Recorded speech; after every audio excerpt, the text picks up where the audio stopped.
माझा आवडता सण गणेश उत्सव। भारत हा सण उत्सवांचा देश आहे।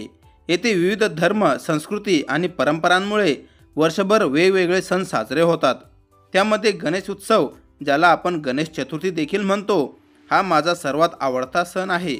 गणेश उत्सव म्हणजे आनंद, उत्साह, भक्ती आणि एकता यांचे प्रतीक आहे। गणेश उत्सवाची सुरुवात प्रत्येक वर्षी भाद्रपद महिन्याच्या शुद्ध चतुर्थीला होते। या दिवशी आपण घरोघरी आणि सार्वजनिक मंडपात गणपती बाप्पाची मूर्ती बसवतो।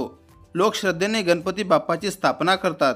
गंध, फुले, दुर्वा, मोदक आणि विविध नैवेद्य अर्पण करून बाप्पाची पूजा केली जाते। गणपती बाप्पाला विघ्नहर्ता म्हणजे अडचणी दूर करणारा आणि मंगलकर्ता म्हणजे मंगल घडवणारा देव मानले जाते। गणेश उत्सवाची परंपरा लोकमान्य टिळकांनी सुरू केली। स्वातंत्र्यपूर्व काळात लोकांना एकत्र आणण्यासाठी आणि स्वातंत्र्याची जाणीव करून देण्यासाठी त्यांनी सार्वजनिक गणेशोत्सव सुरू केला। त्यानंतर उत्सव समाज एकत्र येऊन साजरा करण्याचा सुंदर मार्ग बनला। उत्सवाच्या दिवसात दररोज सकाळ संध्याकाळ आरत्या घेतल्या जातात।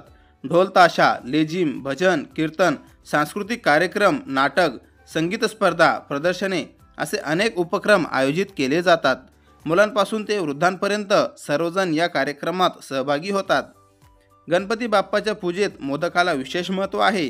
मोदक हा बाप्पाचा आवडता पदार्थ असल्याने प्रत्येक घरी मोदक तयार केले जातात। काही जण तळलेले तर काही वाफवलेले मोदक बनवतात। गणेश उत्सवाची शेवटची पायरी म्हणजे विसर्जन। उत्सवाची मुदत 1 दिवस, 5 दिवस, 7 दिवस किंवा 11 दिवस असू शकते। विसर्जनाच्या दिवशी गणपती बाप्पा मोरया, पुढच्या वर्षी लवकर या अशा गजरात बाप्पाला पाण्यात विसर्जित केले जाते। ढोल ताशांचा गजर, फुलांची उधळण आणि भक्तांचा उत्साह पाहून वातावरण भारावून जाते। हा सण फक्त धार्मिक नाही तर सामाजिक एकता आणि बांधिलकी वाढवणारा आहे। समाजातील श्रीमंत, गरीब, लहान मोठे, स्त्री पुरुष सर्वजण एकत्र येऊन हा उत्सव साजरा करतात। यातून एकतेचा संदेश मिळतो।